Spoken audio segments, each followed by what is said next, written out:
Hi guys, कैसे हैं आप सब। स्वागत है आपका आज के इस नए वीडियो में। मेरा नाम है अंकित और आप देख रहे हैं साइंसशाला। दोस्तों, आज के इस वीडियो में हम क्लास 10th के chapter first chemical reactions and equations के पार्ट 1 को कवर कर रहे हैं, जिसमें हम जानेंगे कि केमिकल रिएक्शंस और इक्वेशंस क्या होती हैं। इससे पहले मैं क्लास 10th की काफ़ी वीडियोस बना चुका हूं, आप आई बटन को क्लिक करके उसे देख सकते हैं। गाइस, आप जानते हैं कि हमारी डेली लाइफ में हमारे चारों ओर काफ़ी तरीके की केमिकल रिएक्शंस देखने को मिलती हैं। जैसे कि हमारी मिल्क को अगर हम रूम टेम्परेचर पर ऐसे खुला छोड़ दें, साथ ही साथ अगर हमारा जो आयरन का तवा होता है जिस पे रोटी वगैरह बनती है, उसे हम ऐसे ही नमी वाले वातावरण में खुला छोड़ दें, एक्सपोज्ड रखें, ठीक है। अंगूर वगैरह होते हैं, उनका फर्मेंट होना, साथ ही साथ खाने का हमारी बॉडी में के अंदर डाइजेस्ट होना, जितने भी जिसमें सारी बायोकेमिकल रिएक्शंस इन्वॉल्व रहती हैं, एंजाइम्स सारे इन्वॉल्व रहते हैं, और साथ ही साथ उसी खाने को हम जलाते हैं या बर्न करते हैं अपनी इस रेस्पिरेटरी प्रोसेस के थ्रू, यानी कि जिसमें हम रेस्पायर करते हैं, सांस वगैरह लेते हैं। तो ये सारी चीज़ें केमिकल रिएक्शंस की तरफ ही इशारा करती हैं, ठीक है। तो अब ये सारी जो केमिकल रिएक्शंस होती हैं, तो इन सब में हमें पता कैसे चलता है कि कोई भी केमिकल रिएक्शन प्रोसीड हो रही है, उस मतलब कब भी केमिकल रिएक्शन पॉसिबल है, ठीक है। हम कब पता कर सकते हैं कि यहाँ पर केमिकल रिएक्शन का प्रोसेस हुआ, ठीक है, यहाँ पर केमिकल रिएक्शन प्रोसीड हुई।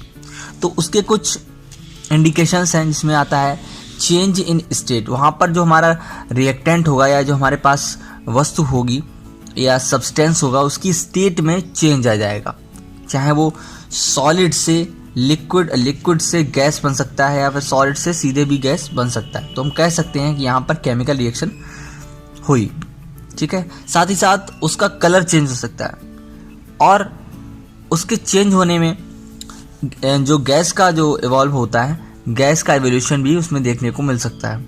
साथ ही साथ उसके टेम्परेचर में भी चेंज आ जाता है। तो ये सारी चीज़ें जब होती हैं तो पता चलता है कि कोई भी केमिकल रिएक्शन में चेंज हुआ या केमिकल रिएक्शन प्लेस हुई, ठीक है।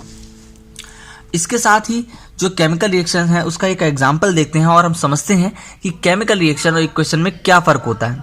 तो इसके साथ ही हमारे पास एक केमिकल रिएक्शन का एग्जाम्पल है, जिसकी मदद से हम समझेंगे कि केमिकल रिएक्शन और केमिकल इक्वेशन में क्या डिफरेंस रहता है, ठीक है। तो यहाँ पर एक केमिकल रिएक्शन दी हुई है जो ये बताती है कि एक मैग्नीशियम के वायर को, ठीक है, ऑक्सीजन में, ठीक है, ऑक्सीजन की प्रेजेंस में या खुले एटमॉस्फेयर में इसको बर्न किया जाता है, जलाया जाता है, जिसमें ऑक्सीजन की रिएक्शन मैग्नीशियम से होती है, ठीक है।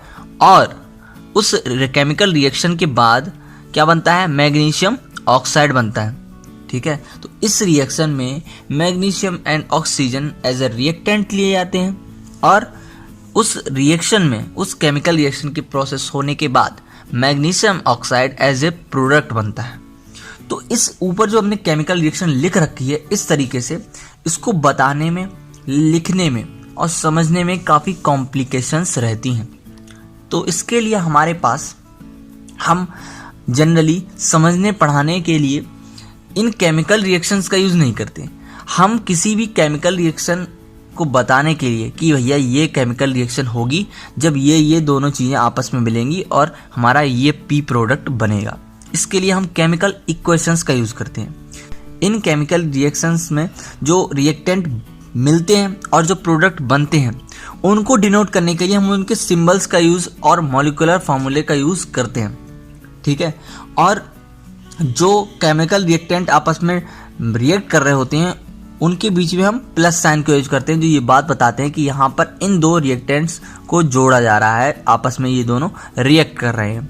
और जो केमिकल रिएक्शन जिस दिशा में प्रोपोगेट होती है, जिसमें उसका प्रोसीड होती है, उसमें उसको हम इस तीर से डिनोट करते हैं, ठीक है। ये इसकी प्रोपोगेट होने की डायरेक्शन है जिसमें वो प्रोसीड हो रही है, ठीक है। और जो भी हमारा कंपाउंड की फॉर्मेशन होती है, जो भी नया कंपाउंड बनता है इनकी रिएक्शन के बाद, उसको हम उसके मॉलिक्यूलर फॉर्मूले से बताते हैं, ठीक है।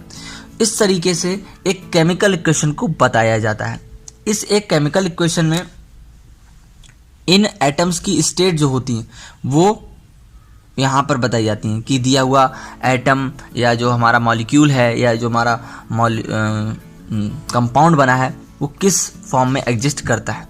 ठीक है, अगर कोई स्पेशल रिक्वायरमेंट होती है, टेम्परेचर की रिक्वायरमेंट होती है, प्रेशर की रिक्वायरमेंट होती है, या कोई भी कैटलिस्ट की रिक्वायरमेंट होती है, तो उसको हम इस तीर के ऊपर लिखते हैं। ठीक है, तो इस तरीके से एक केमिकल इक्वेशन लिखी जा सकती है। अब जरा आप गौर करें इस केमिकल इक्वेशन को, तो ये दो तरीके की हो सकती है केमिकल इक्वेशंस, एक तो बैलेंस्ड केमिकल इक्वेशन और अनबैलेंस्ड केमिकल इक्वेशन।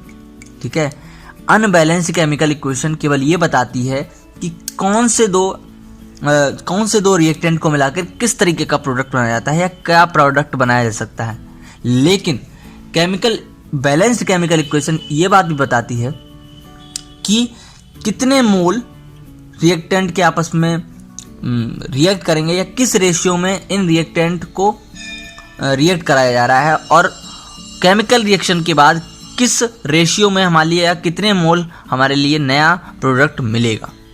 ठीक है, तो उनके मोल्स और मॉलिक्यूल्स की भी जानकारी एक बैलेंस्ड केमिकल इक्वेशन देती है, जबकि अनबैलेंस्ड केमिकल इक्वेशन इस बात की जानकारी नहीं देती। तो अगर आप देख सकते हैं कि ये एक अनबैलेंस्ड है, ये कैसी है, अनबैलेंस्ड केमिकल इक्वेशन है। तो देखिए यहाँ पर Mg के कितने एटम है, एक एटम प्रेजेंट है, और यहाँ पर Mg का एक ही एटम प्रेजेंट है, लेकिन रिएक्टेंट की तरफ हमारे पास ऑक्सीजन के दो एटम है।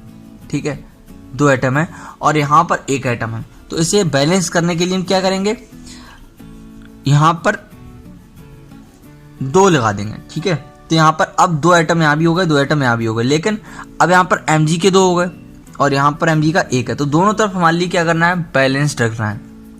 ठीक है, तो फिर हम यहाँ भी क्या कर देंगे, 2Mg कर देंगे, क्या कर देंगे, 2Mg कर देंगे। तो अब ये इक्वेशन कैसी है, बैलेंस्ड है। यहाँ पर हमने अनबैलेंस्ड केमिकल इक्वेशन को बैलेंस्ड केमिकल इक्वेशन में बदल दिया।